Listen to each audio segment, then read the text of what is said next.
এই রকম মিষ্টি কুমড়ো পেলে যে কেউ 10 থেকে 15টা অনায়াসে খেয়ে ফেলতে পারে। এতটাই মজার দেখতে, প্রথম দেখাতেই প্রেমে পড়ে যাবেন। তার জন্যে আমি নিয়ে নিচ্ছি একটা নারকেলটাকে দুভাগ করে নিলাম। এবার এটাকে ভালোভাবে কুড়ে নেব। দেখো আমার কুড়ে নেওয়া ডান হয়ে গেছে। এবার একটা কড়াইয়ের মধ্যে দিয়ে আমি এখানে দিয়ে দেব গুড়, দিয়ে দেব সামান্য পরিমাণ এলাচ গুঁড়ো, দিয়ে এটাকে ভালোভাবে তৈরি করে নেব। এবার জল দিয়ে এর মধ্যে দিয়ে দেব ফুড কালার। এবার ছোট ছোট করে লিচি কেটে নেব, মানে ছোট ছোট গোল আকারের, আমি একই মাপের করতে চাইছি সেই কারণে এটাকে কেটে নেব। এটা বিয়ের ডালা বা গায়ে হলুদের ডালা সাজাতে রাখতে পারেন। এই পিঠাটা মেহমান আপ্যায়নে খুবই ভালো, এবং এই পিঠাটা কাউকে খাওয়ালে সে আপনাকে খুবই প্রশংসা করবে। দেখো আমি কিভাবে করে নিচ্ছি।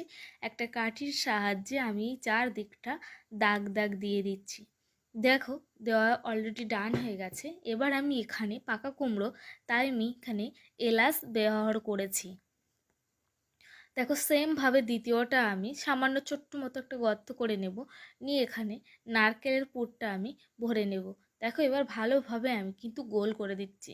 ঠিক যেভাবে আমি ডিজাইনটা করেছি সেমভাবে আমি ডিজাইনটা করে নিচ্ছি। দেখো প্রায় আমার ডিজাইন করা কমপ্লিট হয়ে গেছে। এবার আমি এলাচ দিয়ে দেব। কত সুন্দর দেখতেও, যেমন খুবই মিষ্টি, তেমনি খেতেও খুবই মিষ্টি। আর শীত তো প্রায় শেষ হতে চলেছে। শীতের সময় এই পিঠাটা না বানালে মন খারাপ করবে, তাই পিঠাটা ঝটপট বানিয়ে নিলাম। দেখো অলরেডি আমার মিষ্টি কুমড়া রেডি হয়ে গেছে। দেখো কত সুন্দর দেখতে হয়েছে। এবার বানাবো সবুজ কাঁচা কুমড়া। সেমভাবে আমি এটার মধ্যে পুর ভরে নেব নারকেলের, চারিদিক থেকে মুখটা আটকে দেব, দিয়ে এটাকে ভালোভাবে গোল করে নেব। দেখো সেমভাবে আমি ডিজাইনটা আমরা করে নেব। দেখো একটা আমার ডিজাইন করা প্রায় কমপ্লিট হয়ে গেছে।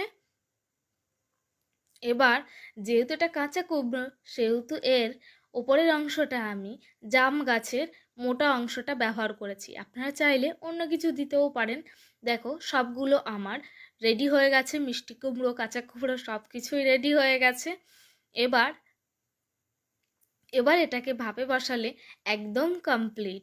এবার ভাপে বসানোর জন্যে কড়াইতে আমি জল দিয়ে দিয়েছি, তারপর দিয়ে দিয়েছি সবুজ কুমড়া, তারপর দিয়ে দিয়েছি হলুদ কুমড়া।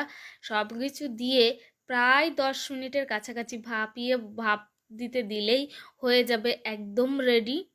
দেখো কত সুন্দর এসেছে। আমার তো এই পিঠাটা খেতে খুবই ভালো লাগে। আপনাদের কার কার এরকম পিঠে ভালো লাগে আপনারা অবশ্যই জানাতে ভুলবেন না। আর কেমন লাগছে দেখতে, কেমন হয়েছে অবশ্যই আপনারা